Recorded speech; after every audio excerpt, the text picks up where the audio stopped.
Hi friends, ಎಲ್ಲರಿಗೂ ಕನ್ನಡತಿ ಅಡುಗೆ ಚಾನಲ್ಗೆ ಸ್ವಾಗತ. ಇವತ್ತು ನಾನೊಂದು ಈವ್ನಿಂಗ್ ಸ್ನ್ಯಾಕ್ಸ್ ಅಥವಾ ಟೀ ಟೈಮ್ ಸ್ನ್ಯಾಕ್ಸನ್ನು ಹೇಳ್ತಾ ಇದ್ದೀನಿ. ತುಂಬಾ ಈಸಿಯಾಗಿ, ಕ್ವಿಕ್ಕಾಗಿ ಮತ್ತು ಟೇಸ್ಟಿಯಾಗಿ ಮಾಡಿ ತೋರಿಸ್ತಾ ಇದ್ದೀನಿ. ಇದು ಮಕ್ಕಳಿಗೂ ದೊಡ್ಡವ್ರಿಗೂ ಎಲ್ಲರಿಗೂ ತುಂಬಾ ಇಷ್ಟ ಆಗುತ್ತೆ. ನಾನು ಇವತ್ತು ಯೂಸ್ ಮಾಡೋ ಇಂಗ್ರೀಡಿಯೆಂಟ್ ಅಂತೂ ನಿಮ್ಮ ಕಿಚನ್ದಾಗಿದ್ದೇ ಇರ್ತಾವ್ರಿ. ಇದರಿಂದ ನೀವು ಏನೋ ಡಿಫ್ರೆಂಟಾಗಿ ಮಾಡ್ಕೊಂಡಿರ್ತೀರ, ಬಟ್ ಈವ್ನಿಂಗ್ ಸ್ನ್ಯಾಕ್ಸ್ ಅಂತೂ ಮಾಡಿರಲ್ಲ. ನನ್ನ ಸ್ಟೈಲಲ್ಲಿ ಒಮ್ಮೆ ಇದನ್ನು ಖಂಡಿತನೂ ಟ್ರೈ ಮಾಡಿ ನೋಡಿರಿ. ನೋಡಿ, ನಾನಿಲ್ಲಿ ಒಂದು ಕಡಾಯಿಯಲ್ಲಿ ಒಂದು 2 ಗ್ಲಾಸ್ ಆಗೋಷ್ಟು ನೀರನ್ನು ಕುದಿಲಿಕ್ಕೆ ಇಟ್ಟಿದ್ದೀನಿ ರೀ. ಇದಕ್ಕೊಂದು ಅರ್ಧ ಸ್ಪೂನ್ ಆಗೋಷ್ಟು ಉಪ್ಪನ್ನು ಹಾಕ್ತಾಯಿದ್ದೀನಿ. 1 ಸ್ಪೂನ್ ಆಗೋಷ್ಟು ಎಣ್ಣೆಯನ್ನು ಹಾಕ್ತಾಯಿದ್ದೀನಿ ರೀ. ಉಪ್ಪು ಮತ್ತು ಎಣ್ಣೆಯನ್ನು ನೀರಲ್ಲಿ ಸ್ವಲ್ಪ ಚಮಚೆಯಿಂದ ನಾನು ಮಿಕ್ಸ್ ಮಾಡ್ತಾಯಿದ್ದೀನಿ. ನೀರು ಗ್ಯಾಸು ಹೈ ಫ್ಲೇಮ್ದಲ್ಲೇ ಇರಲಿ. ನೀರು ಕುದಿಯಾಕತ್ತದ್ರಿ. ಇಲ್ಲಿ ನೋಡಿ, ನಾನು 1 ಬಟ್ಲಷ್ಟು ನಾನು ಪಾಸ್ತಾನ ತೊಗೊಂಡಿದ್ದೀನಿ. ನೀವು ಯಾವುದೇ ಬ್ರ್ಯಾಂಡದ ಪಾಸ್ತಾನು ತೊಗೋಬೋದು ಮತ್ತು ಬೇರೆ ಬೇರೆ ಶೇಪ್ನಲ್ಲಿ ಇರೋದನ್ನು ತೊಗೋಬೋದು. ಇದನ್ನು ನಾನು ಈ ನೀರಿನಲ್ಲಿ ಸ್ವಲ್ಪ ಚಮಚೆಯಿಂದ ಅಲುಗಾಡಿಸಿ ಹೈ ಫ್ಲೇಮಲ್ಲಿಟ್ಟನೆ ನಾನು ಒಂದು 2 ನಿಮಿಷ ಆಗಷ್ಟು ಇದನ್ನು ಬಾಯ್ಲ್ ಮಾಡ್ಕೋತೀನಿ ರೀ. ನೋಡಿರಿ, ಒಂದು 2 ನಿಮಿಷ ಇವು ಹೈ ಫ್ಲೇಮಲ್ಲೇ ಬಾಯ್ಲ್ ಆಗಲಿ ರೀ. ನಾನು ತುಂಬಾ ಇದನ್ನು ಕುದಿಸ್ತಾ ಇಲ್ಲ. ಇಷ್ಟು ನಾನು ನಿಮ್ಗೆ ತೋರಿಸ್ತಾ ಇದ್ದೀನಿ. ಇಷ್ಟು ಕುದ್ರೆ ಈ ಥರ ಕೈಯಿಂದ ಜೋರಾಗಿ ಪ್ರೆಸ್ ಮಾಡಿದ್ರೆ ಸ್ವಲ್ಪ ಮುರಿದ್ರೆ ಸಾಕ್ರಿ. ಅಂದರೆ ತುಂಬ ನಾನು ಓವರ್ ಕುಕ್ ಮಾಡ್ಕೊಳ್ಳಲ್ಲ. ಇದನ್ನು ಗ್ಯಾಸ್ ಆಫ್ ಮಾಡ್ಕೋತೀನಿ. ಇದರೊಳಗಿನ ನೀರನ್ನು ತಕ್ಕೋತೀನಿ ರೀ. ನೋಡಿ, ನಾನು ನೀರು ತೆಗಿಲಿಕ್ಕೆ ಈ ಥರ ಹೋಲ್ಸಿರೋ ಪಾತ್ರೆಯನ್ನು ಇಟ್ಟಿದ್ದೀನಿ. ಈಗ ಇದ್ರೊಳಗೆ ಹಾಕ್ತಾಯಿದ್ದೀನಿ ರೀ. ನೋಡಿ, ಈಗ ಈ ಬಿಸಿಯಿಂದನೇ ಇದು ತುಂಬಾ ಇನ್ನೊಂದು ಸ್ವಲ್ಪ ಬೇಯಬಾರ್ದು ಅಂತ ಹೇಳಿ ನಾನು ಇಮಿಡಿಯೇಟ್ ಇದಕ್ಕೆ ತಣ್ಣೀರನ್ನು ಹಾಕ್ತಾಯಿದ್ದೀನಿ. ಈ ರೀತಿ ಹಾಕೋದ್ರಿಂದ ತುಂಬ ಓವರ್ ಕುಕ್ಕೂ ಆಗಲ್ಲ ಮತ್ತು ಎಣ್ಣೆ ಹಾಕಿ ಇವನು ಕುದಿಸೋದ್ರಿಂದ ಯಾವುದೇ ರೀತಿಯೂ ಅಂಟೋದಿಲ್ಲ ರೀ. ನೋಡಿ, ತುಂಬ ಬಿಡಿ ಬಿಡಿಯಾಗಿರ್ತಾವೆ ರೀ. ನೋಡಿ, ಇದ್ರೊಳಗೆ ಕೆಳಗಿನ ನೀರನ್ನು ನಾನೀಗ ತೆಗಿತಾ ಇದ್ದೀನಿ. ಇನ್ನೊಂದು ಸ್ವಲ್ಪ ಇದ್ರೊಳಗೆ ನೀರು ಉಳಿದಿರ್ತದೆ ರೀ. ಸ್ವಲ್ಪ ಹೊತ್ತದು ನೀರು ಜಾಡಲಿ ರೀ. ನಾನು ಒಂದು 2 ನಿಮಿಷ ಹಾಗೇನೋ ಬಿಟ್ಟಿದ್ದೀನಿ. ನೋಡಿ, ಬಿಟ್ಟ ಮೇಲೆ ಸ್ವಲ್ಪ ಉಳಿದಿರೋ ನೀರನ್ನು ಇದ್ರೊಳಗಿಂದ ಹೋಗ್ಯದ್ರಿ. ಇದಕ್ಕೆ ನಾನು ಒಂದು 2 ಸ್ಪೂನ್ ಆಗಷ್ಟು ಇಲ್ಲಿ ಮೈದಾ ಹಿಟ್ಟನ್ನು ಹಾಕ್ತಾಯಿದ್ದೀನಿ. ಸ್ವಲ್ಪ ಇದು ಹಸಿ ಹಸಿನೇ ಇರ್ತದೆ ರೀ. ಆಮೇಲೆ 2 ಸ್ಪೂನ್ ಆಗಷ್ಟು ಕಾರ್ನ್ಫ್ಲವರನ್ನು ಹಾಕ್ತಾಯಿದ್ದೀನಿ.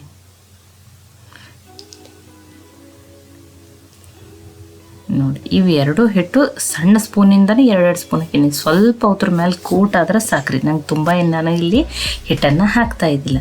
ಇಲ್ಲ ನಿಮ್ಮ ಇದ್ರೊಳಗೇನು ಯಾವುದೇ ಒಂದು ಹಿಟ್ಟಿಲ್ಲ ಅಂದ್ರೆ ನೀವು ಅದ್ರ ಬದಲು 2 ಸ್ಪೂನ್ ಆಗಷ್ಟು ಅಕ್ಕಿ ಹಿಟ್ಟು ಹಾಕಿರೂ ನಡೀತದೆ ರೀ. ಈಗ ನಾ ಎಲ್ಲ ಕರೆಕ್ಟಾಗಿ ಮಿಕ್ಸ್ ಮಾಡ್ಕೊಂಡಿನಿ ರೀ. ಹಿಟ್ಟು ನೋಡಿರಿ, ಪಾಸ್ತಾ ಮೇಲೆ ಸ್ವಲ್ಪ ಸ್ವಲ್ಪ ಕರೆಕ್ಟಾಗಿ ಕೋಟು ಆಗ್ಯದ ರೀ. ನಾನೀಗ ಆಲ್ರೆಡಿ ಎಣ್ಣೆನೂ ಕೈಲಕ್ಕೆ ಇಟ್ಟಿದ್ದೀನಿ ರೀ. ನೋಡಿ, ನಾನು ಎಣ್ಣೆ ಕಾಯ್ಲಿಕ್ಕೆ ಇಟ್ಟಿದ್ದೀನಿ ರೀ. ಎಣ್ಣೆನೂ ಕಾಯ್ದದ್ರಿ. ನೋಡಿ, ಈಗ ಹಿಟ್ಟು ಹಚ್ಕೊಂಡು ಏನು ಕೋಟ್ ಮಾಡ್ಕೊಂಡಿನಲ್ಲ ರೀ ಪಾಸ್ತಾ ಮೇಲೆ, ಮೀಡಿಯಮ್ ಫ್ಲೇಮಲ್ಲಿ ಇಟ್ಟು ನೀವು ಏನು ಮಾಡ್ತೀನಿ ರೀ, ಫ್ರೈ ಮಾಡ್ತೀನಿ ರೀ. ಎಣ್ಣೆ ಎಷ್ಟದಲ್ಲ ಅಷ್ಟು ನೋಡಿಕೊಂಡು ನೀವು ಹಾಕಿರಿ. ಒಮ್ಮೆಲೆ ತುಂಬ ಭಾಳಷ್ಟು ಹಾಕ್ಬಾರ್ದು ರೀ ಫ್ರೈ ಮಾಡೋದು. ನೋಡಿ, ಇವನ್ನೀಗ ಫ್ರೈ ಮಾಡೋಣ ರೀ.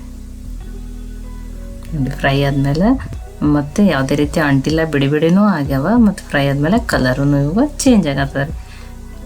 ಇಷ್ಟು ಸ್ವಲ್ಪ ಗೋಲ್ಡನ್ ಕಲರ್ ಆಗೋವರೆಗೂ ನಾನು ಇವನ್ನ ಫ್ರೈ ಮಾಡ್ಕೋತಾ ಇದ್ದೀನಿ. ನೋಡಿ, ಕಲರೂ ಚೆನ್ನಾಗಿ ಬಂದದೆ. ಇವನೀಗ ತಕ್ಕೋತಾ ಇದ್ದೀನಿ.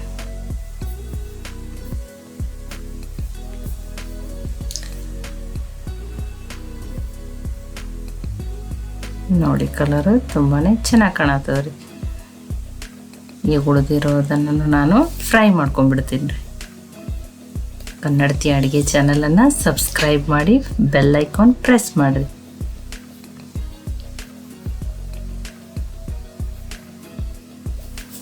ನೋಡಿ, ಇವನು ಈಗ ಫ್ರೈ ಆಗ್ಯಾವ್ರಿ. ನಾನು ಇದನ್ನು ಅದೇ ಪ್ಲೇಟಿಗೆ ಹಾಕೋತೀನಿ ರೀ. ಇವು ತುಂಬ ಎಣ್ಣೆನೂ ಏನೂ ಹಿಡಿಯೋದಿಲ್ಲ ರೀ. ನೋಡಿ, ನಾನು ಅದೇ ಪ್ಲೇಟಿಗೆ ಹಾಕ್ಕೊಂಡಿದ್ದೀನಿ. ಎಲ್ಲವೂ ಒಂದೇ ಥರ ನಾನು ಫ್ರೈ ಮಾಡ್ಕೊಂಡಿನಿ ರೀ. ಈಗ ಇವಕ್ಕೆ ಇನ್ನೊಂದು ಸ್ವಲ್ಪ ಟೇಸ್ಟಿ ಮಾಡ್ಕೊಳಕ್ಕೆ ಸ್ವಲ್ಪ ಮಸಾಲೆಯನ್ನು ಹಾಕ್ಕೊಂಡ್ರಿ. ಅದಕ್ಕೆ ನಾನು ಇಲ್ಲಿ ಇನ್ನೊಂದು ಪಾತ್ರೆಗೆ ಅವನ್ನ ಹಾಕೋತಾ ಇದ್ದೀನಿ. ಇದಕ್ಕೊಂದು ಅರ್ಧ ಸ್ಪೂನ್ ಆಗಷ್ಟು ನಾನಿಲ್ಲಿ ಹುರಿದಿರುವ ಜೀರಿಗೆ ಪುಡಿ ಹಾಕ್ತಾಯಿದ್ದೀನಿ. ಒಂದು ಅರ್ಧ ಸ್ಪೂನು ಧನಿಯಾ ಪೌಡ್ರು, ಒಂದು ಅರ್ಧ ಸ್ಪೂನ್ ಆಗಷ್ಟು ಗರಂ ಮಸಾಲ. ನಿಮಗೆ ನಾನು ಹಾಕಿರೋ ಮಸಾಲೆಯಲ್ಲಿ ನಿಮಗೆ ಯಾವ ಇಷ್ಟ ಇಲ್ಲಲ್ಲ ಅವನ್ನ ನೀವು ಸ್ಕಿಪ್ಪನ್ನು ಮಾಡ್ಬೋದು. ಇಲ್ಲಿ ಒಂದು ಅರ್ಧ ಸ್ಪೂನ್ ಆಗಷ್ಟು ಚಾಟ್ ಮಸಾಲ ಹಾಕ್ತಾಯಿದ್ದೀನಿ. 1 ಸ್ಪೂನ್ ಆಗಷ್ಟು ರೆಡ್ ಚಿಲ್ಲಿ ಪೌಡ್ರ್. ಇದು ತುಂಬ ಖಾರ ಇಲ್ಲ, ಅದಕ್ಕೆ ನಾನು 1 ಸ್ಪೂನ್ ಹಾಕ್ತೀನಿ. ತುಂಬ ಖಾರ ಇರೋದಿದ್ರೆ ನೀವು ಅರ್ಧ ಸ್ಪೂನನ್ನೇ ಹಾಕಿರಿ. ರುಚಿಗೆ ತಕ್ಕಷ್ಟು ಉಪ್ಪು. ಇಲ್ಲಿ ನೀವು ಈ ಉಪ್ಪಿನ ಬದಲು ನಮಗೆ ಬ್ಲ್ಯಾಕ್ ಸಾಲ್ಟ್ ಇಷ್ಟ ಅಂದ್ರೆ ಅದನ್ನು ನೀವು ಹಾಕೋಬೋದು. ಇದನ್ನೀಗ ಚೆನ್ನಾಗಿ ಮಿಕ್ಸ್ ಮಾಡ್ಕೊಳ್ಳೋಣ್ರಿ. ಅಥವಾ ಇನ್ನೊಂದು ಸ್ವಲ್ಪ ನೀವು ಟೇಸ್ಟ್ ಆಗೋಕೆ ಆನಿಯನ್ ಪೌಡ್ರು, ಟೊಮ್ಯಾಟೊ ಪೌಡ್ರ್ ಇದ್ರೆ ಅದನ್ನು ಆ್ಯಡ್ ಮಾಡ್ಕೋಬೋದು. ಅವಾಗೂ ಟೇಸ್ಟು ತುಂಬಾ ಚೆನ್ನಾಗಿ ಬರ್ತದೆ. ಮತ್ತು ಇದ್ರೊಳಗೆ ನಿಮ್ಗೆ ಇನ್ನೊಂದು ಸ್ವಲ್ಪ ಟೇಸ್ಟೂ ಬೇಕಂದ್ರೆ ಫ್ರೈ ಮಾಡಿಕೊಂಡು ಹಸಿ ಶೇಂಗಾ ಕರೆದು ಇದ್ರೊಳಗೂ ನೀವು ಹಾಕೋಬೋದು. ಅವಾಗೂ ಟೇಸ್ಟು ಚೆನ್ನಾಗಿ ಬರ್ತದೆ. ನೋಡಿ ಬಂದೆಲ್ಲ ಮಸಾಲೆ ಮಿಕ್ಸ್ ಆಗಿದೆ, ಮುರಿದು ತೋರಿಸ್ತೀನಿ. ತುಂಬಾ ಕ್ರಿಸ್ಪಿಯಾಗಿರ್ತಾವೆ ರೀ. ಮತ್ತು ಈಗ ಪರ್ಫೆಕ್ಟಾಗಿ ಮಸಾಲೆ ಎಲ್ಲ ಅಂಟ್ಕೊಂಡು ರೆಡಿ ಆಗ್ಯಾವ್ರಿ. ಇದು ಸಾಯಂಕಾಲ ಟೀ ಟೈಮ್ ಸ್ನ್ಯಾಕ್ಸ್ ಅಂತೂ ತುಂಬಾ ಚೆನ್ನಾಗತ್ತದ ರೀ.